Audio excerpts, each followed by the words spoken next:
من هێنایە ناو چادرگەی شکۆوە ئەو چادرگەی کە هەشت ڕۆژە موچەخۆران و مامۆستایان بەشێکیان وەک نوێنەری سەرجەم موچەخۆرانی هەرێمی کوردستان مانیان لە خواردن گرتووە و لەگەڵ ئەوەی کە ڕۆژ بە ڕۆژ تەندروستیان بەرەو خراپتر دەچێت لەگەڵ ئەوەی ماڵ و منداڵ و خێزانی خۆیان بەجێ هێشتووە لەگەڵ ئەوەی هەندێکیان نەخۆشن هەندێکیان منداڵی نەخۆشیان هەیە چەندین کەیسی تراژیدیا لە ناو مانگرتواندا هەیە بەڵام ئەوان هێشتا دەیانەوێت بە حکوومەت و لایەنی پەیوەندیدار بڵێن کە ئامادەن مەترسی زۆر گەورەتر بە خۆیان و خێزانەکانیان و ژیانی خۆیان و ماڵ و منداڵیان بدەن بۆ ئەوەی گیرفانی فەرمانبەران جارێکی تر پڕ بێتەوە بۆ ئەوەی سفرە و خوانی خێزانەکان جارێکی تر پڕ بێتەوە لە خواردن و ئیتر فەرمانبەران لە هەرێمی کوردستان چاوەڕێی ئەوە نەبن لە ڕێی هەواڵی بە پەلە و شریتی سوورەوە پێیان ڕابگەێنرێت کە بوچەی ئەو مانگە هاتووە ئەوان هەتا ئەمڕۆ لەگەڵ ئەوەی کە کەشێکی سارد و برسی و ماندوو ینی بەڕاستی ئەمە بۆ ئامادەکردنی ئەم بەرنامێ ئەزانین کە چەند جەوەکەی ساردە جا ئەوان بەردەوام لەناو ئەو چادرگەیە دەمێننەوە بەڵام هێشتا سوورن لەسەر ئەوەی کە مانگرتن ناشکێنن تا بڕیارێکی دڵنیاکەرەوەیان پێدەگات بۆ چارەسەرکردنی بارودۆخی فەرمانبەرانی هەرێمی کوردستان ئێمە ئەم شەو لەگەڵ کۆمەڵێک لەو ئازیزانە گفتوگۆ دەکەین ئەوەشی کە دەیبینن بەردەوام خەڵکی ئاسایی نووسەران ڕۆشنبیران هونەرمەندان کەسانی سیاسی بەردەوام بە چەپکە گوڵەوە دێنە ناو چادرگەی شکۆوە و دەیانەوێت پشتیوانی خۆیان بۆ مانگرتووان ڕابگەێنن. مامۆستا هادی حەمەڕەشید کە بەڕێزیان یەکێکن لەو مامۆستایانەی کە مانیان گرتووە بە سپاسەوە ئەم شەو لەگەڵ ئێمە ئامادە دەبێت ڕەفیق مەحموود کە پیاوێکی ڕیشسپی جوانی بە تەمەن لەگەڵ ئەوەی کە باوکی شەهیدیشە هاتۆتە ئێرە پشتیوانی خۆی بۆ مامۆستا و بۆ فەرمانبەران و بۆ ئەو کەسانە دەردەبڕێت کە لەم چادرگەیەدا مانیان گرتووە عەلی کەریمی کە بەڕێزیان نووسەرن ئەوانیش لێرەوە پێمان دەڵێن کە ئەم هەڵوێستانە تا چەند گرنگە بۆ کورد بۆ دانیشتوانی کورد بۆ نەوەکانی دوای خۆمان بەڕێز فەرهاد قادر کە بەڕێزیشان لیژنەی پشتیوانین دواتر لەگەڵ ئەوان بە باشتر گفتوگۆ دەکەین بەڵام مامۆستا هادی لەبەر ئەوەی باری تەندروستی باش نییە و یەکێکە لە مانگرتووان و بەڕاستی نامانێت زۆر لەو سەرمایەدا بیهێڵینەوە کەمێک لەگەڵ ئەو گفتوگۆ دەکەین دواتر لەگەڵ میوانەکانی ترم بەردەوام دەم زۆر بەخێر بێن هەمووان سپاس بۆ ئەو کاتێک کە بە ئێمەتان بەخشی مامۆستا هەشت ڕۆژە ئێوە لەم چادرگەیەن مەترسیتان خستۆتە سەر ژیانی خۆتان مانتان لە خواردن و لەو شتانی کە پێویستە لە گەرمای ماڵەوە لە ناو خێزان لە دووری ماڵ و منداڵ هەموو ئەمانەتان کردووە بۆ ئەوی بەلایەنی پەیوەندیداری بڵێن کە ئیتر بەسە پێم بڵێ بارودۆخی خۆت و هاوڕێکانت لە ئێستادا چۆنە و پلانی ئێوە چیە و تاکەی بەردەوام دەبن لە سەرمانگرتن سپاس بۆ ئێوە و سپاس بۆ بینەرانیش سڵاو و ڕێزم هەیە بۆ هەموو لایەک لە ڕاستیا دۆخی تەندروستی هەمومان گشتی لەبەر دوو هۆکار باشە هۆکاری یەکەمیان ئەو خەڵکە پڕ لە حەماسەی کە چەند ڕۆژێکە هاتوون بۆ سەپۆرتی ئێمە کە پرسێکی زۆر گرنگە لە لای ئێمە بابەتێکی زۆر گرنگە بەداخەوە لە کوردستانە دەمێکە دەسەڵات کار بۆ ئەوە کە هێزی جەماوەری نەهێڵێ بۆ ئەوەی ئەو جۆرە سیاسەتەی خۆی ئەوێ جێکەوتی بکە خاڵی دووەمیان ئێمە باشین تیمی تەندروستی سلێمانی زۆر بە باشی لەگەڵمانە بوون و چاودێریان کردوین و ڕێنماییمانەیەنێ یعنی بەڕاستی من لە چەند جێگایە تریش ئەم تعبیرەم دووبارە کردەوە من تەمەنم 45 ساڵە تا ئێستا لە هەموو تەمەنما بەقەی ئەم هەشت ڕۆژە فەحسم بۆ نەکراوە سپاس بۆ هەموو لایەک بۆیە بەگشتی ئێمە لەبەر ئەم دوو خاڵە یعنی بابەتەکە حاڵەتێکی هەم معنەویە هەم جەستەییە معنەویە لەوەی کە جەماوەر سەپۆرتمانەکە هەستەکەین ئێمە ڕێگا ڕاستەکەمان گرتوۆتە بەر دیوێکی تری بابەتێکی مادیە لە ڕاستیا تیمەکانی تەندروستی خزمەتی جەستەمانەکەن چاودێریمانەکەن ڕێنمایی پێویستمانەیە بەڵام لەگەڵ ئەوانەشا هەر مرۆڤێک چەنە ساغیش بێ 8 ڕۆژمان لە خواردن بگرێ بێگومان کۆمەڵی مزاعفاتی لەسەر دەرەکەوێ هەمومان کۆمەڵی مزاعفاتمان لەسەر دەرکەوتووە بەڵام خراپترینی ئەوە بوو کە ئەمڕۆ هاوڕێیەکمان خوێنی پێدرا کە ئاماژەیەکی خراپ بوو لە لای ئێمە ئەوانی ترمان بە جۆرە لە جۆرەکان تقریبا ئاستی تەندروستیمان بە جۆرێکە کە نسبەت بە 8 ڕۆژ نان نەخواردن هەست بە سیحەتێکی گونجاوە کرێتە. کەیسی تراژیدیامانە بینی بەردەوام لە سوشال میدیاوە لە دەستگاکانی ڕاگەیاندنەوە کە کەیسی وەهای تیا بوو بەڕاستی خەڵک خۆی بۆ ناگیرێکە ئەو کەیسانە دەبینێ هەم لە خراپی تەندروستی خۆتان هەم هەندێکتان کە منداڵی نەخۆشتان هەیە هەم کاتێک کە خێزانەکانتان داهاتن بۆ لاتان بەڵام ئێوە هێشتا هەر سوورن لەسەرەوەی کە بەردەوام بن لە مانگرتن تا و کاتێک کە ئەوەی کە دەتانەوێ و ئامانجی کە دەتانەوێت بەڕاستی بەدەستی دەهێنن. بارودۆخی خۆتان لە ڕووی دەرونیەوە خەڵک زۆر خراپە ینی بەڕاستی ئەو کەیسە تراژیدیانی کە لە نزیکەوە ئێمە لەگەڵتان نەبووین بەڵام بەردەوام ئاگامان لێتان بووە بۆ خۆتان دەرونیەن چۆنە؟ زانی خاتون من حەزەکەم بابەتێک ڕاستکەمەوە بۆ خەڵکی کوردستان. ئێمە لایەنی عاتیفی و حاڵەتە شخصیەکانی خۆمان ناهێنینە ناوم پرۆسەوە ڕاستە ینی بەدەست خۆت نییە ئەو پرۆسە تۆ پێت خۆش بێ و پێت ناخۆش بێ ینی من کۆمەڵێک خوشک و پور و خزمی دەرەجەیەکم هەیە تەلەفۆنم بۆ کە نەگرین کە ئەگرینی تۆش ناچاری خۆ ئینسانی خاوەنی هەست و سۆزیت ئەگریت بەڵام یا مەسەلەن کاکزانا و هەر یەکێک لەو دۆستانە کە مناڵی خاوەنی پێداویستی تایبەتیانەیە یەکەم جار کە هاتووین هەمومان زانیومان بارودۆخی خۆمان چۆنە بەس بڕوا بکەن ئێمە هاتووین بۆی بارودۆخمان تێکچێت تا زەختێک لە حکوومەتی هەرێمی کوردستان و با بڵین ئەوانەی کە کاربەدەستن لە وڵاتی ئێمە ینی ئامادەن بەکەسی بۆ سەر ژیانی خۆتان ئێمە کفنمان پۆشی کفنمان پۆشی ینی ئاماژەیەکی زۆر سەریحە ینی ویستم ئەوە بۆ ڕاستکەمەوە یا بۆ هەموو ئەو کەسانەشی کە بۆ نەزڕەوە سەیری ئێماکەن لە ڕاستی ئێمە خەڵکێک نین خەڵک بەزەی بە ئێمە بێتەوە هیچ پێویستمان بە بەزەی نییە ئێمە سوپاسی هەر کەسێکەکەین کە بەزەی بە ئێمایەتەوە ئەزانی زۆر خراپە ئەو نەزڕەیە ئەو نەزڕەیە بێ بگۆڕین بۆ ئەوەی ئێمە کۆمەڵێک کەسین ئیرادەمانەیە هاتوینەتە ئێرە مانمان گرتۆ دەوای مافەکانی خۆمانەکەین مامۆستا ئێوە بۆ پلەپۆست دواکەن ئەمەی کە ئێوە کردوتانە بۆ ئەوەیە دواتر بەرهەمەکەی بخۆن؟ ئەزانی من حەزەکەم ئەو زمانە ڕاگەیاندنەی کە بەداخەوە لە هەرەمی دەسەڵات لە کوردستانە ئەیانەوێت تەبەنی بکەن من حەزەکەم بە هەمومانەوە لێی دوورکەوینەوە یعنی تەوهینکردن و تەنانەت تەخوینکردنی خەڵک کارێکی ئەوەنە هەرزان نییە یعنی تۆ کۆمەڵێ خەڵکی بە یاعتیبار کە لە وەزیفەیان کە زۆربەمان هاوسەرگیریمان کردووە و خاوەنی منداڵین و وەکو هەر کەسێکی تر ئێمە ژیانێکمان گوزەراندووە بەس ئاوڕمانیاوەتەوە هەستمان کردووە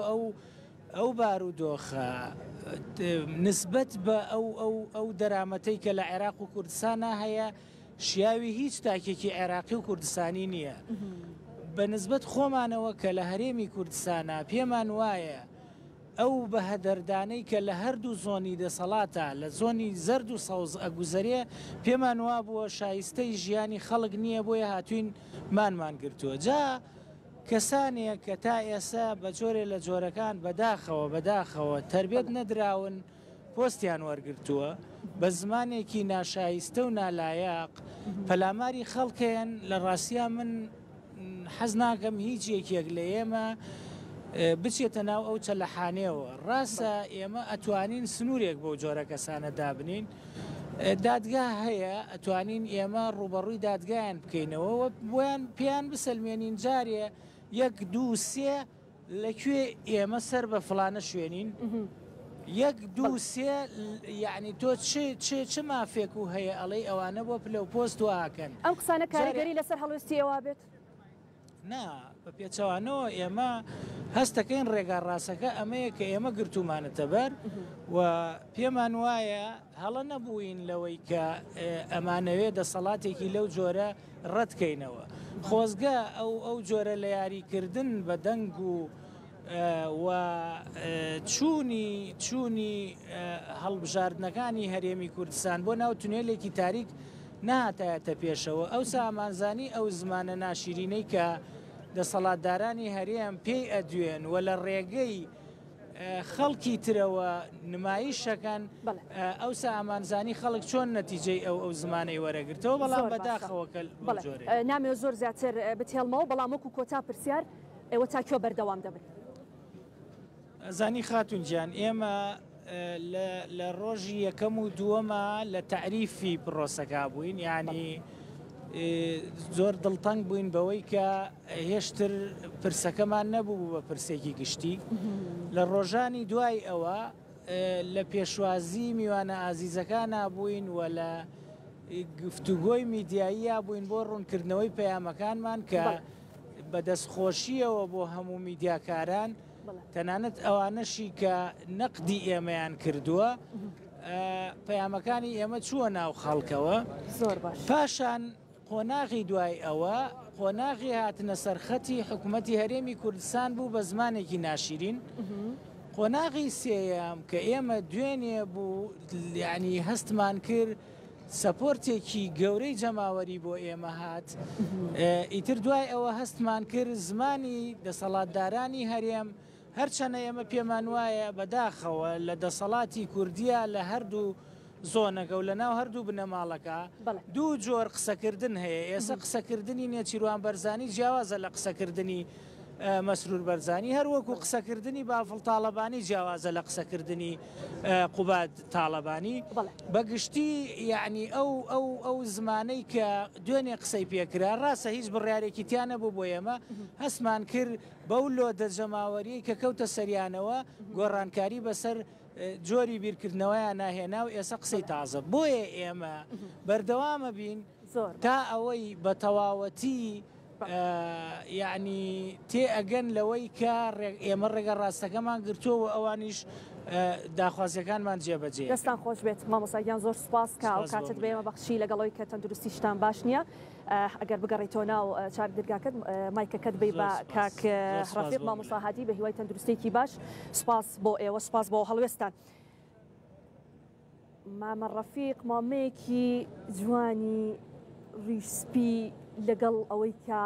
جەرگی سوتاوە و باوکی شەهیدە بەڵام ئەو لێرە ئامادەیی هەیە هاتووە پشگیری ئەو موچەخۆر و مامۆستایانە دەکا کە لێرە مانیان گرتووە مام ڕەفیق یاخوا بەخێر بێ سپاس بۆی کە لەگەڵمان ئامادەیت هەبوو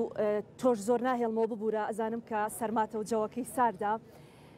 ئامادەیی کەسانی وەک ئێوە لەگەڵمان گرتووان لەناو ئەم چادرگەیە چ پەیامێکی هەیە پێشکی بین سپاسدارگە سپاسی کەناڵەکەشانەکەم بۆ ئەم چاپێکەوتن بۆ ئەم بەرنامەیە منەکو پێشمەرگەیەکی کۆنی ئەیلولیش وەکو باوکی شەهیدێکی 16 ئۆکتۆبەریش وەکو برای شەهیدێکی 78 قادەی بۆ قەتا کە بەدەستی قادێ بۆ دژرا بۆیە هاتووم کە گوێم لێ لە هەنێ لە تەلەڤیزیۆنەکان و کە قسەی نابەجێ و قسەی ناڕێک و نامەسوولانە و نائینسانانە دروست دەکەی بە ئێرێ بەڕووی ئەمانگرانە من لەبەر ئەوە هاتووم بۆ پشتگیری بەخۆم و بنەماڵەم و باوکەت و کارمەوە هەمومان ئامادەین بۆ پشتگیری ئەممانگرانە ئەم پشتگیریانە تا چەند گرنگە؟ وەڵڵی بەلای منەوە گرنگتریش هەڵوێستە بەڵێ ئینجا دەسەرە ڕێ ئەوەش بەڵێ ئێمە پێشبەرگە بوون من کاتی خۆی پێشبەرگە ئەیلول بووم بەڵام ئێمە پێشبەرگایەتمان نەکرد بۆ ئەمە ئێمە پێشبەرگایەتمان کرد بۆ کوردستانێکی ئازاد و دیموقرات نەک بۆ کوردستانێکی قۆرقکاری و دیکتاتۆری بەڵام ئێستا کوردستانەکان وا دەکردو کاکە کوردستان خۆی کوردستانی ئێمە نییە کوردستانی چەند کەسێک تا مانگرتوەکان بەردەوام بەڕێزیشتان لەگەڵیان هەر بەردەوام دەبن و سەردانیان دەکەن بە بەردەوامی سەرانکە بوو دوای لێگرم و دەستان خۆش یعنی باوەڕ ناکەم بەرنامە هەیە من گوێ لێ نەگرم و هەڵیشان نەسەنگێنم زان کامیان ڕێکە و کامیان ناڕێکە یاخوا دەستان خۆش بێ و دەستان ساغ بێ و تەمەند درێژ بن کاک ڕەفیق بەڵێ یەکێکی تر لە مانگرتووەکان بەخێر بێت لەگەڵمان دەبێت دواتر ئەچمەلای بار سەرەتا بچمەلای کاک عەلی کەریمی ئەگەر مامەگیان مایکەکە بێ بۆ و کاک ڕەفیق ناتێڵینەوە لۆ زیاتر لەبەرەوەی ئەزانین کە ساردە و با تەندروستیتان تێک نەچێت سوپاس کە لەگەڵمان ئامادەیتان هەبوو کاک عەلی بەڕێستان وەک نووسەرێک کاتێکە موچەخۆرێک دەبینی مامۆستایەک دەبینی بەو شێوەیە هەڵوێستێکی هەیە دەیەوێت پەیامی خۆی لەسەر حسابی خراپی تەندروستی وە ژیانی خۆی بگەێنێ بۆ ئەوەی کە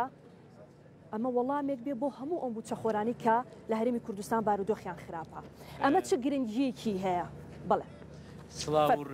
سڵاو و ڕێز بۆ هەموو کۆمەڵانی خەڵکی کوردستان ئەوەی کە گوێیان لێ ئێمەیە سڵاو و ڕێز بۆ ئێوە ستافی کوردستان و بەڕاستی ئەوەی کە ئێمە لەو هەژ ڕۆژەدا دەیبینین ترۆپکی بێزاریە ترۆپکی بێزاریە یعنی بەو زستانە لە بناری گۆیجە بەو ڕەشەبایە ئەم هەژ جوامێرە بە کچ و کوڕەوە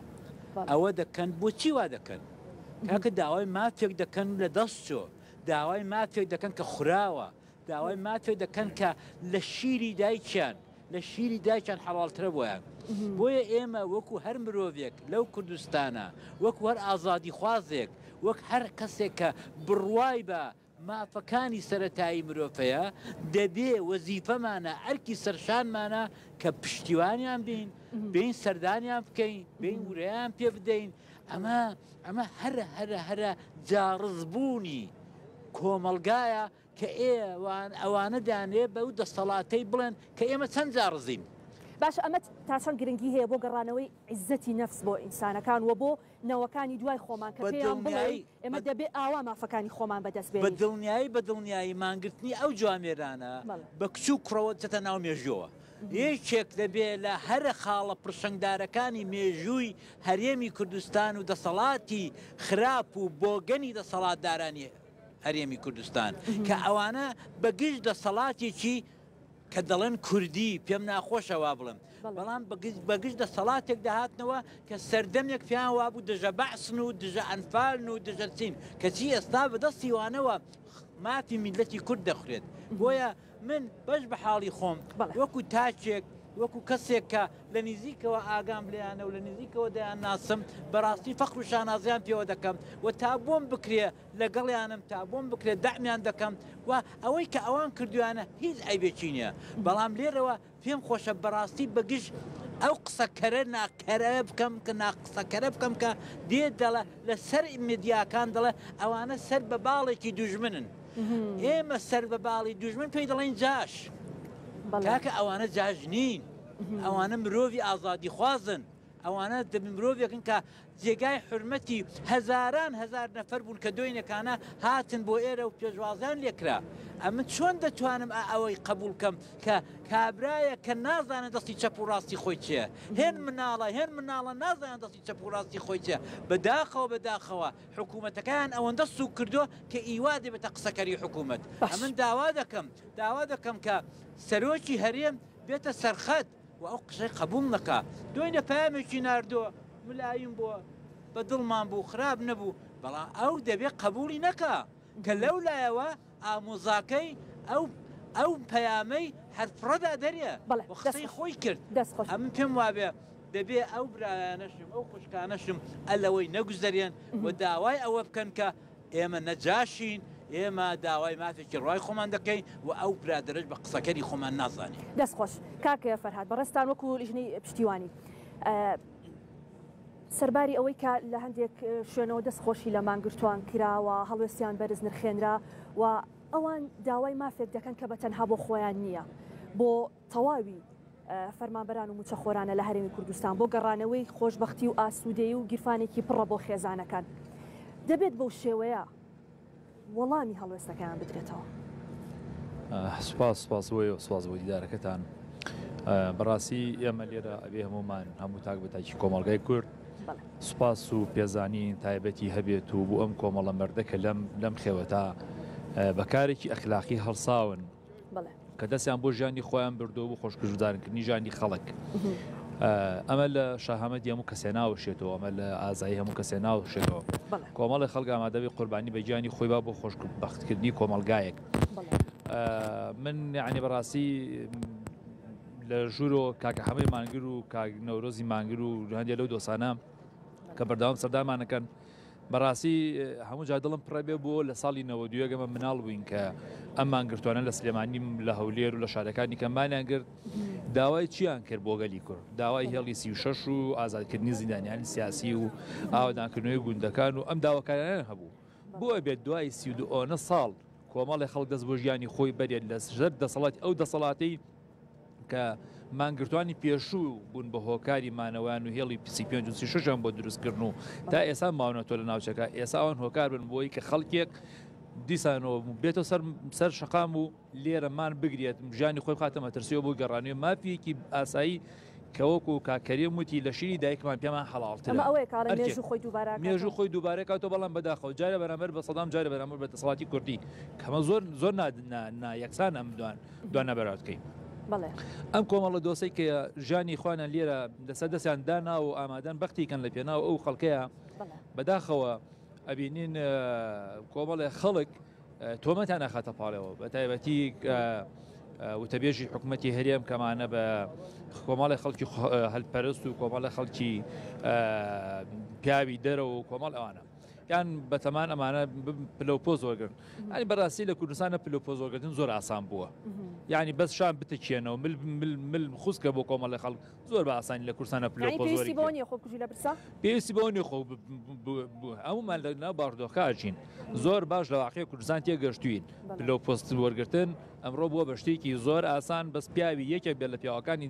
هەردوو بنەماڵە یان پیاوی پیاوەکانی هەردوو بنەماڵە زۆر بە ئازانی پلۆپۆز وەرگری. ئێمە لێرە کە لە خزمەتی ئەم کۆمەڵە خەڵکاین من قەدڕێ بە خۆم نادەم ئەوەی کە ئەوان ڕۆحی خوانیان دانا و کردوانە بە یعنی چۆناڵێ گریمدانا و بۆی کە بیبەخشن من لێرە ڕێ بە خۆم بەم لەسەر ژیانی ئەوان قسە لەسەر کۆمەڵە خەڵک بکەین کۆمەڵی قسە مهاتەرات بکەین بە کۆمەڵە حیزبولایان ئەجناگە من خۆژانی خۆم دابنایە من قسەی زیاتر مەبوو لەسەر ئەم بابەتە بیکەم چونکە ئێمە زانین ئەم دوو بنەماڵی کە دەسەڵاتی کوردستان لە بەردەسایە بەچی شێوازی تەعاملیان کرد لە ماوەی دە ساڵی ڕابردوو یان ساڵی ڕابردوو کە ئەمڕۆ ساڵی یادی پاشەکەوتی موچە و ڕاگرتنی پلە بەرزکردنەوە و هەموو ئەو زوڵمانەیە کە بەنێ ئابووری سەربەخۆ لە نێوان ئەم دوو هێزەوە کرا بەڵام بەداخەوە ئەبینێن لەجێ ئەوەی کە سوپاسی خەڵک بکرێت تازە بە تازە دیسان تۆمە دێتێتە پاڵی کۆمەڵی خەڵکی جوامێر و مرد کە ئامادەیە بژانی خۆی بەختکە بۆیە تەمە ناکەم ئێمە مانانێک کە هەم لیژنەی پشتیوانین و هەم ڕۆژین بیرانی شار و هەم ئەو کەسانێک کە پشتیوانی ئەەکەن لەم پیاوانە بە زمانی قسە بکەین کە نەبێت و سەبەبێ هۆکارێک بۆ ئەوەی کە بەڕاستی حکوومەتی هەرێم چکە زانین بە عقلی ئیداری بی ناکاتەوە بە عقلی تۆڵەکردنەوە ئانێکاتەوە ژیانیان زیاتر خاتە دەستان خۆش بێت. هێمن مامەند ڕۆژنامەنووس هاتۆتە بەرنامەکەەوە زۆر بەخێر بێ کاکێ من بەس با من سەرەتا بچمەلای کاک سامان بۆی زۆر سەرمای نەبێت کەیەکێکی ترە لە مانگرتوان زۆر بەخێر بێ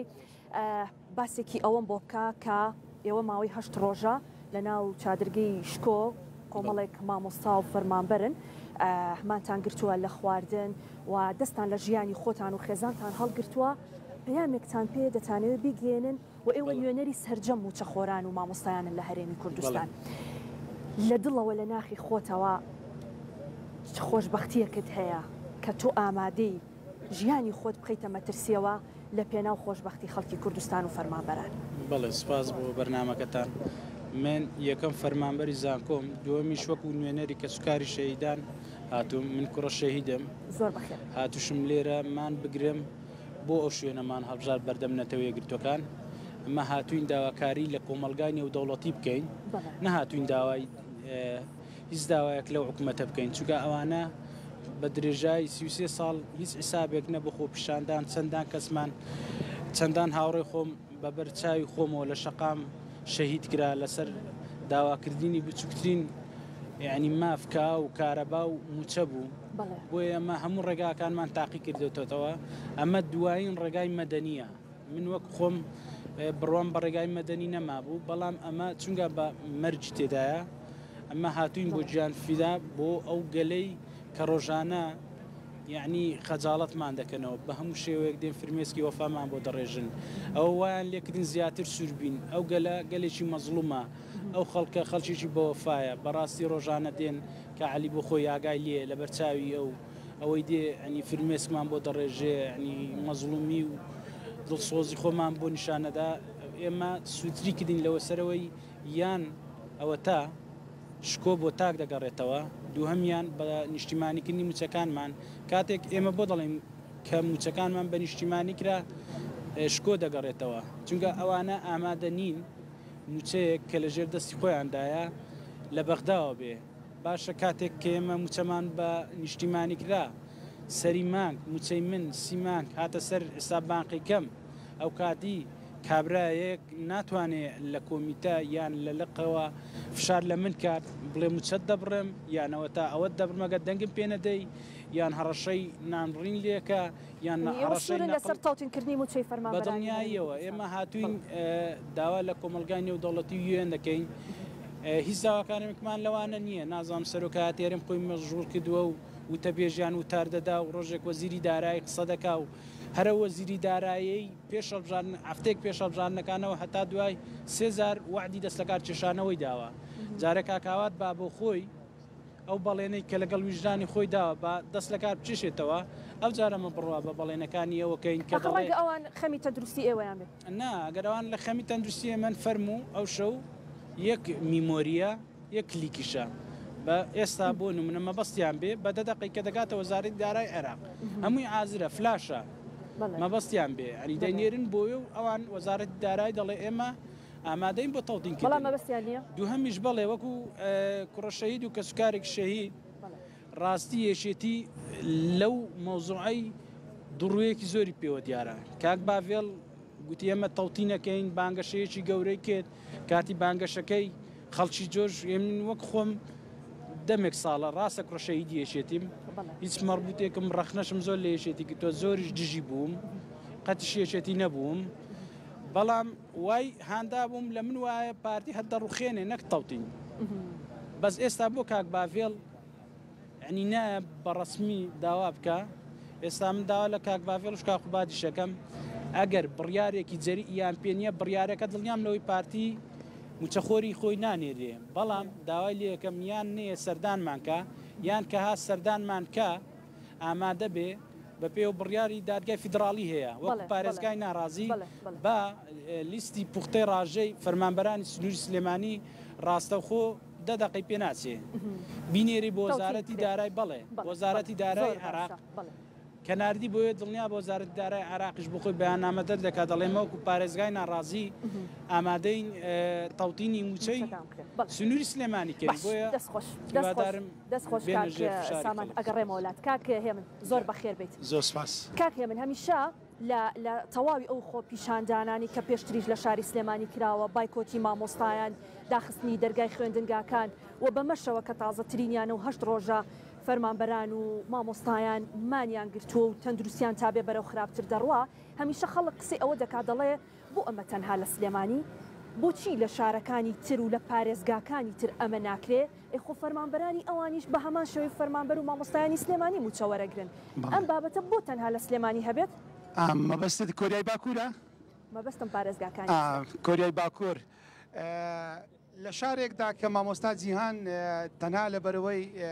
بە شێوازێکی مەدەنیانە داوای مافی مامۆستایان بکات لە سیناریۆیەکی ماڵباتی بارزان لە دەڤەری بارزان تیرۆر بکرێت لە شارێکدا کە سەردەش عوسمان تەنها یەک وتار لەسەر بنەماڵەی بارزانی بنووسێت و باسی چینایەتی بکات خودی مەسرۆر بارزانی گولە لە دەمی دات لە شارێکدا کە ئێستا ئێمە قسە دەکەین لە کۆی 19 پارێزگا لە عێراق و کوردستان شێروانی و هاوڕێ و هەڤاڵانی ئێمە لە زیندان بن لە شارێکدا کە مامۆستانی ناڕازی تەنیا نێتی ئەوان هەیە خۆپیشاندان بکەن نوێنەری مامۆستایان بڕفێنرێ ئیتر خۆپیشاندان یعنی چۆن بکرێت لە ئاینی ئیسلامدا دەڵێ کاتێک تۆ نیەتێکی کارێکی خراپت هەیە هەتا کارەکە ئەنجام نەدەیت ئەمە تاوانەکەت بۆ نانووسرێ مامۆستا لە هەولێر تەنها نیەتی خۆپیشاندانێک بکات ڕێگەی پێ نادە. ئەم دەسەڵاتەی هەولێر وێنەی نییە، بەداخەوە هەولێری قەڵاو منارە ئێستا بۆتە کۆریای باکوور. بۆچی پێی دەڵێ کۆریای باکوور؟ لەبەر ئەوەی دەسەڵاتێکی مرتەزەقە کە داگیرکردای ناوە بۆ لێدان لە شکۆی کورد، بۆ لێدان لە کەرامەتی کورد بە ئاگر و ئاسن حکومڕانی دەکات. من ملیار جارە بڵێمەوە ئەم جارەش بڵێمەوە تکایە بە ئێمە زوڵم لە کورد نەکەین. ئەم حکومەتە حکومەتی کوردی نییە، ئەمە مرتەزەقن، داگیرکەران دایان ناون، ئەمانە والی ئەردۆغانن، والی داگیرکەرانن، ئەردۆغان دای ناون بۆ لێدان لە شکۆی کورد. تۆ سەیریکە ئەمڕۆ لە هەولێر بەدەمی خۆیان کە کاکەمین نەجار گوتی ئەوانەی کە تا دوێنێ ئەو بەعسیانەی کە تا دوێنێ کوردیان ئەنفال دەکرد ئەمڕۆ لە هەولێرن لە پەخشە ڕاستە و خۆیەکە خۆمە ڤیددیوەکە هەیە. لەسەر ڕۆژی ڕابردوو بکوژی باوکی سەدر لە هەولێر دۆزرایەوە. هەرچی کۆنە بەعسی و میت و تاوانباری هەموو دنیا هەیە لەژێر باڵی ماڵی بارزانین. تەنها جێگەی خەڵکی ئازادی خواز نادەبێتەوە، جێگەی کوردی خاوەن ڕوومەت نابێت. ڕەنگە کۆمەڵێک بەدەیان فەرمانبەر و مامۆستا هەبن ئێستا لەو پارێزگایانەی تر کە دڵیان لە لای مانگرتوانی شاری سلێمانی بێ کە بیانەوێ هەڵوێستێکیان هەبێ لەگەڵ ئەوان کە ئەوانیش بەڕاستی داخل لە دڵ بن. چۆن ئەو داخیکە لە دڵیانە دەریکەن؟ ناتوانن؟ من هەمیشە گوتومە بەڕاستی ئەم بێدەنجێ هەولێر هیچ پاساوێک هەڵ ناگرێت. تۆ کاتێک دەڵێ وڵات دەسەڵاتەکە دیکتاتۆرە لەبەرەوە ناتوانم خۆ پیشاندان بکەم، ئەمە پاساو نییە، چونکە هونەر نییە تۆ بەرامبەر بە دەسەڵاتێکی دیموکراسی خواست خۆ پیشاندان بکەیت. هونەر ئەوەیە کە تۆ بەرامبەر دەسەڵاتێکی دیکتاتۆر خۆ پیشاندان بکەیت، ناڕەزایی دەرببڕیت. لە سوێد لە نەروێج ناڕەزایی دەربڕین زۆر هونەر نییە، زۆر گرنگ نیە لەبەرەوەی دەسەڵاتەکە دیموکراسی خوازە. بەڵام کاتێک تۆ بەرامبەر بە ڕژێمێکی زوڵم ڕژێمێکی دیکتاتۆر خۆ پیشاندان بکەی ئەوە گرنگە. بەڵام هەر خۆت ئەڵێ تەنها بەنیەتەکە دەگیرێت. بەڵێ ئەمە لەولاوە ئەمە هەیە، ئەمە هەیە، بەڵام لەگەڵ ئەوەشدا بێدەنجی پاییز پاساوی هەڵ ناگرێت. با 10,000 مامۆستا بڕژێتە سەرجادە، خۆ مەسرۆڕی کوڕی مەسعود بەتەمانی هەر 10,000 بکوژێت و 10,000 بخاتە زیندانەوە. بەڕاستی بۆیە من وەکو هەولێریەک یان زۆر جار پێم دەڵێن وەڵا کاگێ من بۆ خوای ئەمەش حەزمان لێ خۆ پیشاندان بکەین، بەڵام وەڵی لەبەر دایکم دەڵێم وەڵی ڕاست دەکەی ئەمە لە کوونە دیوار هاتینە دەرێ. کاکە ئەمەش دایکمان هەیە، ئەمەش خوشکمان هەیە، ئەمەش برامان هەیە، ئەمەش 5 ساڵە شارەکەی خۆم نەبینی و باشە ئەمنیش بیری شارەکەم دەکەم، منیش یادەوەریم هەیە، بەڵام ئەمە ئەوە هەڵ ناگرێت. من دایکم پیرۆزە، بەڵام ئازادی و شکۆی مرۆڤ لە دایکم پیرۆسترا. بێگومان دەستان خۆش بێ. ئازادی و شکۆی مرۆڤ لە هەولێر پیرۆسترا. من لە سلێمانیم با 38 ئەمر قەبزیەوە کۆڵ نادەم، خەبات دەکەم، تێکۆشان دەکەم لە پێناو مرۆڤایەتی، لە پێناو گەڕانەوەی شکۆی تاچی کورد، چونکە ئەمە تەنها ئەمە نییە وەڵام موچە هات و خۆپیشاندانیان مانگرت و بشکێنن. ئەمە گەڕانەوەیە بۆ شکۆی تاک، یعنی دەزانی ئەم بێموچەیە ئەم زوڵ مستەمەی کە ماڵی بارزانی لەم گەلەی دەکەن چ نەهامەتێکی خۆڵقاندووە، متمانەی نێهێشتووە، هەزاران خێزان جیابوونەتەوە، ڕۆژانە بازاری وەستاندووە، متمانە نەماوە، دەیان کێشەی دروست کردووە. ڕۆژ نییە ئێمە لە بەردەم دادگاکان نەبینین فلان کەس ئەوەندە پارەی بردو و ڕۆیشت. یعنی بڕۆ دادگاکان یەک دنیا دۆسی هەڵدراوەتەوە، هەموو دۆسیەی قەرز و کێشەی قەرزیە. ئەمە بەهۆی ئەم نەبوونی موچەیە. وەمە دەمەوێت لێرە شتێک بڵێم. ئەوان نکۆڵی دەکەن لەوەی کە تەوتین بکرێت و بەم خەڵکە شکۆمەندە دەڵێن جاش و نازانم کۆمەڵێک ناوی کە هەر لە دەمی ماڵی بارزانی دەوەشێتەوە. من دەڵێم تۆ سیوێکی ئابت کردووە، تۆ لە 3 ئابی 2014 لە شنگال 6,000 خوشک و دایکی ئێمەتان جێشت و تەسلیمی داعشتان کرد. تۆ دەوڵەتی داگیرکاری تورکیا دێناوەتە ناو خاچی کوردستان بە قوڵایی 3 کیلۆمەتر. تۆ هەموو ڕۆژێکت خائین و جاشایەتیە، تۆ تۆ دەستت لە ناو دەستی هەموو دوژمنێکی کووردا تەنها دەستت لە ناو دەستی براکانت نییە بەڵام کاتێک مامۆستایەک یان فەرمانبەرێک داوا بکات موچەکەی تەوتین بکرێت کە بە پێی دەستور ئێمە بەشێکین لە عێراق جاشایەتیە جاشەبی ئێوەن خۆشەبی ئێوە خۆش کاکێ من دەست خۆش دیارە بە پێی بڕیارێکی دادگای فیدرالیش لە مانگی 2024 عنی لە بۆ نزیکی ساڵێک دەچێت کە بڕیاری ئەوە دراوە موچەی فەرمانبەرانی هەرێمی کوردستان بە چەوتین کرێشتەکە نایاسایی نیە دەمەی ئەوەش بڵێم ماڵی بارزانانی بۆ لە تەوتین دەترسێن یعنی من وەکو ڕۆژنامەنووسێک ئەمە زانیاریە ئەگەر تەوتین بکرێت 200,000 بین دیوار و کۆیلە و زاش موچەکانی ڕادەگیرێت کە دەنگ دەرەی پارتین بۆیە لەمە دەترسێت. بەڵێ کاک فەرهاد وەک بەڕاستان وەک ژنەی پشتیوانی ینی بەردەوامی مانگرتووان هەتاکەیە و تەندروستیان یعنی ئەوەی کە ئێمە ڕۆژانە دەیبینین تا بێت بەرەو خراپتر دەڕوا ڕەنگە ئیتر توانای ئەویان نامێنێت کە قسەش بکەن کە لێدوانیش بن بەڵام ئێوە وەکو لیژنەی پشتیوانی کە لەگەڵیانن دەتانەوێت تاکوێر بڕۆن یعنی ئەم پەیامە تاکوێ بەردەوامی دەبێت. وڵا خاتون ئەو بابەتە بابەتێکی قورسە چکە قسەکردن لەسەر مەرگ و ژیانی کەسێکی کە تۆ بەرپرسیارەتی ئەخلاقی و ئاینی و کۆمەڵایەتی و کۆمەڵێک بابەت لە هەیە بەرامبەری بۆی ئێمە بە تەواوی توانەمانەوە بە تەواوی وجودمانەوە بە تەواوی وەکوڵێ ژیریمانەوە ئەوە ئازادیماندا دەست خۆیانەوە ئێمە حەقیەوەمانی لەسەر ئەو بابەتە قسە بکەین ئەوە خۆیانن ئەبێ بڕیا بدەن لەسەر بەردەوامبوون یاخود لە چ قۆناغەکە ئەوەسێنن بەڵام پشتیوانی ئێوە بەردەوام ئێمە بەردەوامی ئەبین لەگەڵانە هەتا وەکو ئەو کاتی ئەوان قەراردەن چکە ئێمە لەسەر قەراری ئەوان وەساوین لە ڕاستیان من بۆ خۆم کە لێرەم لە هەڵەبجەی شەهیدۆ هاتووم ئەو حەوت شەوە لێرەم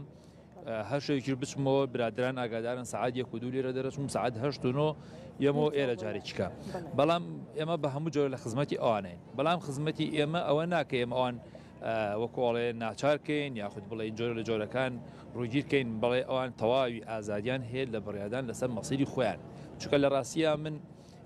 بەرپرسیارەتێکم هەیە بەرامبەر بە ویژدانی خۆم کە ئەتوانم داوای حەقی خۆم کەم وەکوتم ئەگەر خۆم لەسەر ئەو شانوێ بمکە ئەمەوێت خۆمی تیا نمایشکەم یا خۆمی تیا بەخت کەم بەڵام بۆم نییە بەنای ئەوانە قسە بکەم بەڵام ئێمە وەکو تیم لێبڕاوین بە هەموو توانەمانەوە بە هەموو ڕۆحێتێکی فیداکاریەوە لەگەڵ ئەوانە بین هەتا ئاخیر دقی ئەوان هەر جۆرێک بڕیایی لێبن ئێمە لە خزمەتیانە بین چونکە ئەوان وەکو جارێکە ئێڵینەوە ئەوانی یەکەم داواکاری کەدایانە لە چوار خاڵەکە داواکاریان کردووە یەکەمیان گەڕانەوەی شکۆی تاکی کووردە یعنی پێش لەم وشەوە پێش لە تەوتین داوای شکۆی تاکی کووردیان کردووە کەواتە من چۆن ئامادە نەبم ژیانی خۆم بەختکەم لە پێنە ئەوانە کە ئەوە نەلێم بێت بۆیە ئێمە بە هەموو جۆرێک وەکو تیم پشتیوانی کە ڕۆژ بۆ ڕۆژ فراوانترە بێ ڕۆژ بۆ ڕۆژ خەڵکی کە زیاتر پەیوەندیمان پیوەکە و پشتیوانەکان زیاترە بن لە ناوخۆ لە دەرەوە ئێمە بە هەموو توانەمان لە خزمەتیانە هەبین و بڕیاری کۆتاییژە کۆتمان لە لای جەنابیانە دەستان خۆش بێ کاکە عەلی وەک ئەوەی کە پێشتریش باسمان کرد کە ئەمانە چەند عیزەتی نەفس ئەگەڕێنەوە بۆ تاکی کورد و هەر میوانەکانیش کە باسییان کرد ئەم چادرگەیە کە ناونراوە چادرگەی شکۆداری واتە گەڕانەوەی شکۆ بۆ تاکی کورد و لیژنەی پشتیوانی دانراوە بەردەوام نووسەرانی وەکو بەڕێزتان و چالاکوانان و هونەرمەندان و کەسانێک دەبینی کە بۆ پشتیوانی ئەمانە لێرن ئەمانە هەمووی بەیەکەوە ئەم یەکگرتوویە تا چەند گرنگە بۆ هەر بەڕاستی گەڕانەوەی شکۆداری بۆ خەڵکی هەرێمی کوردستان و باسی پارێزگاکانی تریشمان کرد ئەگەر هەر لەگەڵەوە شاوەڵامێکە هەبێ پشتیوانی ئەوان تا چەند گرنگ ئەبوو ئەگەر لەگەڵ ئەم مانگرتوانە دابوونایە بەدڵنیایی وەک چۆن لە مێژووی 250 ساڵەی سلەیمانیدا سلەیمانی لە زۆر جاران پێشەنگ بووە لە هەڵای ساندنی زۆر شۆڕشاندا هەر پێشەنگ بووە لەو جورە خەباتەشدا من دەستخۆشیان لێ دەکەم لە خەڵکی سلەیمانی لە خەڵکی قارەمان پەروەری سلەیمانی کە لەوەشدا دەست پێشخەرن لەو هەموو دەعمەی کە دوێنێ ئێوارە دیتمان لەو هەموو پشتیوانەیە لەو هەموو دروشمە جوانەی کە دوێنێ ئێوارە جۆمان لێبوو ئەم بەڕاستی یەک لەو شارانەیە کە دەبێت کورد شانازیان پێوە بکە بۆیە ئەمن بەڕاستی پێم وابێکە دەبێت دەسەڵاتەکە دەدەستی خۆیان دابێت و شار و شارچکەکانی دیکەش بەڕاستی بێنە سەر ئەو باوەڕەی کە خەڵکی سلەیمانی هەیەی ئەمە هیچ شتێکی سەیر و عەجایب نییە خەباتێکی مەدەنیە کە مافی سەتاسەتی میلەتی کووردە تاکی کووردە کە داوا لە مافی خۆیان دەکەن بۆیە ئەمن پێم وابێت کە کارەکەیان زۆر دروستە کارەکان جێگای پشتیوانە و ئەو جارە من چەند ماوەیە کە دەبیستم کە لەولای جەماعەتێک باسی تەوتین دەکەن و ئەوانە کە دەستنە بەغدایە جاشن و نازانم چی ئەوە بەڵام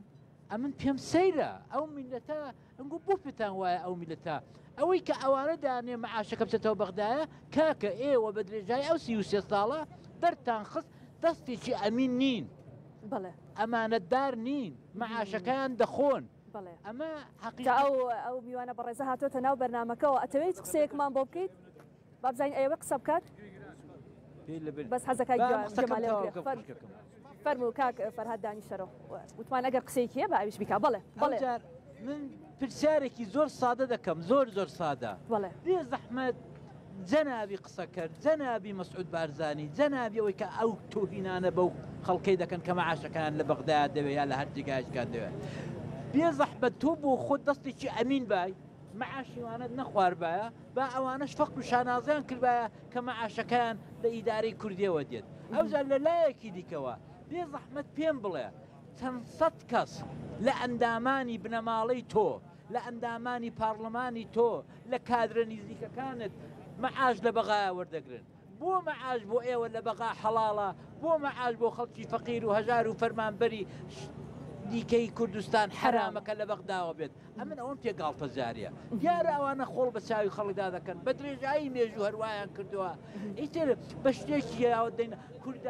کوردایەتی دەکەنە بەزم و فەرما بە ئەگەمە کوردایەتیمان دەکرد ئێوە لە کەرەجێ بوون ئێوە کوردایەتی بە ئێمە مەفرۆشن خەڵکی سلەیمانی پێشەنگی چەندین شۆڕشان بووە هانیان دەدەت بە ئەوی کە بەردەوام بن لەم هەڵوێستانەوە لە کات و شوێنی تریشدا هەڵوێستی وەها هەبێت بۆ ئەوەی کە ئەو پەیامەی کە خەڵک دەیەوێت بیگەێنێت بە دڵنیایی دەڵم من داوا دەکەم لە هەموو شار و شارۆچکەکانی هەرێمی کوردستان لە هەموو پارتەکانی کوردستان بێنە سەرخەت پشتیوانی لەوانە بکەن کە مافێکی تەواو حەقی خۆیانە وە قسێکی ناماخولیان نەکردووە کاکە دەڵێ مەعاشەکەم بدێ ئەمن فەرمانبەرم ئەمن مامۆستام ئێوە سەری سیمانجێ خێزانم پارەی دەوێ منداڵم پارەی دەوێ دەبێت کارەبا بدەم وەلیدە بدەم زۆر باشە ئەوە چۆی خراپە دەست خۆش داوا دەکەم لە هەموو شار و شارەکانی کوردستانیش بێنە سەرخەت و بۆ خۆیان لە شارەکەی خۆیان ئەو کارێکە ئەو برایانم ئەو خوشکانم دەیکرد ئەوانش بیکەن بەڕاست زۆر باشە کاک سامان لە هیچ کام لە شار و شارۆچکە و پارێزگاکانی ترەوە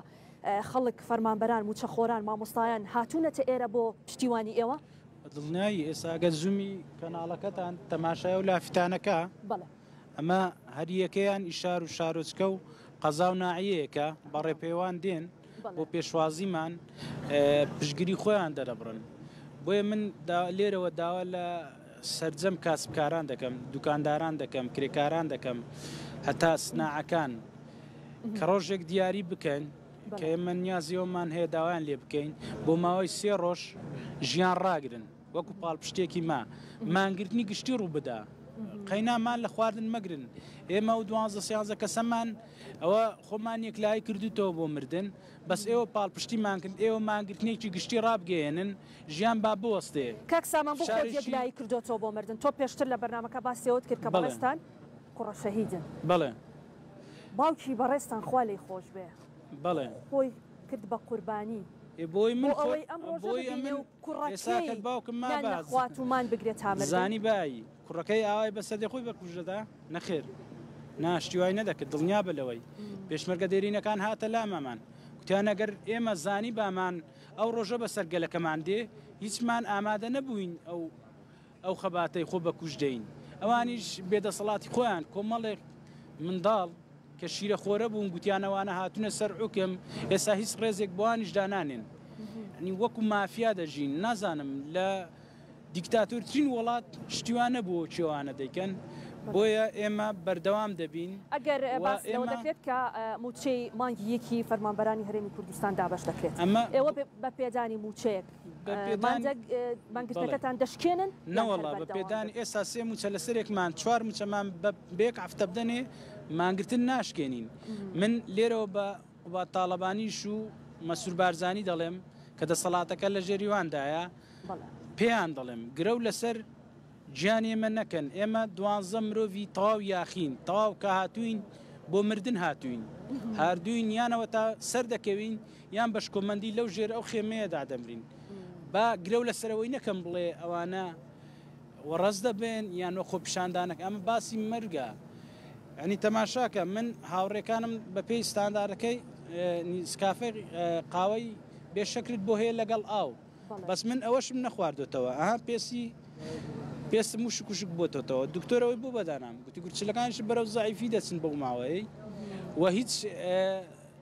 وشک بوونەوەیەکی زۆر لە ناوشت لەشتدا هەیە لەسەر داوای زۆر برادران گوتم دەنامن لەسەر ئەو مغەزیەش دەکرێت کە بۆتان دادەنرێ یعنی ئەوان دەیانەوێت هەر بە تەواوەتی من تەواو لەگەڵەوەی دام ئاویش نەخورێتەوە بە سێ چوار ڕۆژ یانەوە تاوان خۆیان یەکلاکەین و یانەمە خۆیان یەکلایکەنەوە دوای ئێمە داوا لەگەڵ دەکەین خوێنی ئێمە بستێنێ جاگەر ئەوەشیان قبول بوو ئێمەش گرنگ من هیچ لە بام زیاتر نیم گریمانە منش وەک بام لە نەپێنا مایکەکە دەستان خۆش بێت مایکەکە بەرەوە بە کاکێ من بە مردنی ئەو مانگرتوانی کە لەنا ئەو چادرگەیان کێشەکان هەل دەبێت کێشەکان چارەسەر دەبن یان هێشتا کەسانێکن کە زۆر بێمنەتن لە ڕۆح و لە گیان و لە خوێنی کەسانی وەک ئەم مامۆستایانە خوانە خواستاگەرێکێک لەمانە گیان لە دەست بدات هیچ لە بابەتەکە گۆڕێ زۆر شت دەگۆڕێ ئەمانە هەر یەک لەو هاوڕێ و هەڤاڵانە یەک لەو خوشک و بەرانە شتێکیان بەسەر بێت ئەمە دەبێن بە داینەمۆی شۆڕشێک ئیتر ئەم زارە ماڵی بارزانانی لە کەڕەج هیچ کەس وەریان ناگرێت ئەوە باباش دڵنیابن باباش دڵنیابن ئەوان سیر دەکەی یعنی خۆ پرسەکە هەر پرسی موچەند نییە یعنی چەندین ساڵە ئەم سێکەمەکانی هەرێمی کوردستان خۆپیشاندان دەکەن لە پێناو دامەزراندن کە گویان پێ ناگرێ بەڵام کوڕەکەی مەسرور هەمووی دوومان بوو تەخەڕۆزی کرد بوو ئەستێرەیان خستە سەرشانی و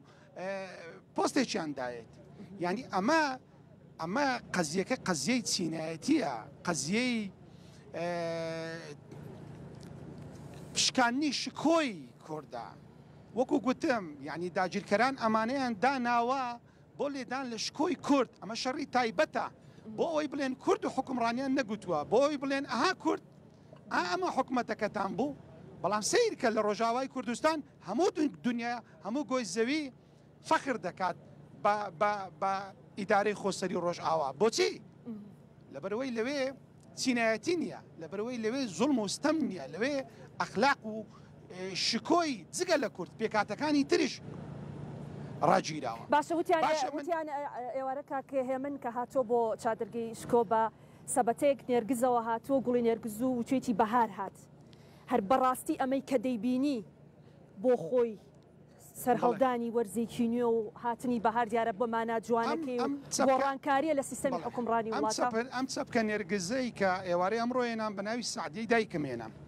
ئەمە نێرگزی بەهاری سەرکەوتنە نێرگزی بەهاری سەرکەوتنە نێرگزی سەرکەوتنی دەنجی حەقە بەسەر دەنجی ستەم و زوڵم باش بزانن ئەم جارە یەکلاکەرەوەی ئەم پرسە تۆ مابنە ماڵی بارزانانی خاوەنی 600 میلیارد دۆلاری لەسەر حساب و قوت ئەم خەڵکە 33 ساڵە ئێوە دزی دەکەن 33 ساڵە هەتاکەی بۆیە دەبێت ئەم جارە ئەم پرسەیەک لا بێتەوە و دەمەوە لێرە ئەوەش بڵێم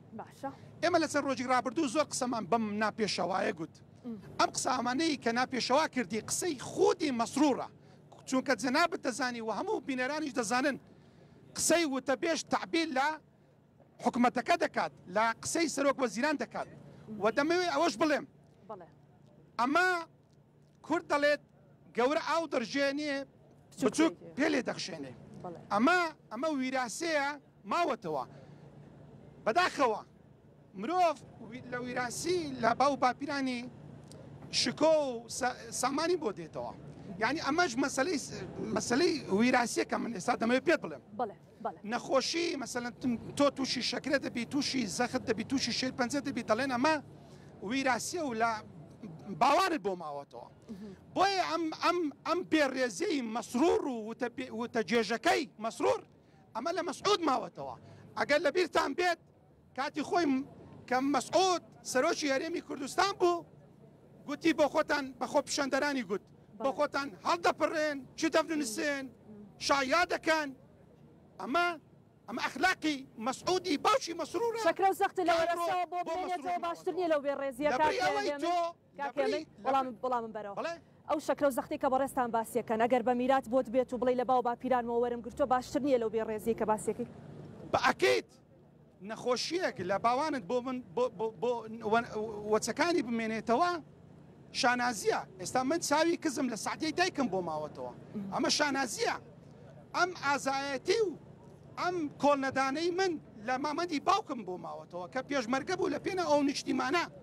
بەڵام زۆر عیب بە بێئەخلاقی لە باو و باپیرانت بۆ بمێنێتەوە، زاشایەتی لە باو و باپیرانت بۆ بمێنێتەوە. دەستان خۆش بێت ئەمانە ئەم جارش دەیڵێمەوە تکایە بنەماڵی بارزانی دەبێ هەموو کورد ئەمە تێبگات. بنەماڵی بارزانی کوردین، پەیوەندیان بە کوردەوە نییە، بەکو مرتەزەقەن داگیرکەران داناون بۆ لێدان لە شکۆی کوردستان خۆش بێت داوای لێبوردنەوە کورد و حکومڕانیان نەگوتووە ئەمانە والی ئەردۆغان. دەستان خۆش بێت بە داوای لێبوردنەوە. کاتی بەرنامەکەم کۆتایی هات سپاس بۆ ئەو میوانانەی کە ئەم شەو لەگەڵ ئێمە ئامادەیان هەبوو، چەند میوانێکیش کە پێشتر لەگەڵمان بوون وەک ئاماژەمان پێکرد ماوەی 8 ڕۆژە موچەخۆران و مامۆستایان لە چادرگەی شکۆ لێرەمانیان گرتووە. ئەوان کۆمەڵێک داواکاریان هەیە و سوورن لەسەر ئەوەی کە لەمانگرتن بەردەوام بن و وەک ئەوەی خۆیان دێڵێن ئەوان ئامادەن ژیانی خۆیان بکەنە قوربانی لە پێناو گەڕانەوەی خۆشگوزەرانی و شکۆ و ڕێز بۆ خەڵکی هەرێمی کوردستان بە هیوای ئەوەی کە بە زووترین کات داواکاریەکان جێبەجێ بکرێت، تەندروستی مانگرتووان چیدی کە خراپ نەبێ و ئەوانیش لەم سەرما و سۆڵەیە و لە برسێتی ڕزگاریان ببێت بە گەرمی و بەسکێکی تێرەوە بچنەوە ناو خێزان و ماڵ و منداڵی خۆیان. ئێمە وەک دەستگای میدیایی کورسات لە یەکەم ڕۆژی دانانی ئەو چادرگەیەوە بەردەوام ستاف و کامێرامان لێرە ئامادەی هەبوو و بەردەوام هەوڵمانداوە نوێترین هەواڵ و زانیاریەکان و بارودۆخی مانگرتووان بۆ بینەرەکانمان بگوازینەوە و هیلاک نابین و بەردەوام لەگەڵیان دەبین تا ئەو کاتی ئەو چادرگەیە لا دەبرێت و هەمووان دەگەڕێنەوە ماڵەکانی خۆیان. فایل و دیاردەم پێشکەشکردن تا بەرنامەی داهاتوو بە تەوەریکینێ بە ئەوی ئازیز دەگەمەوە شاد و بەختەوە بێت.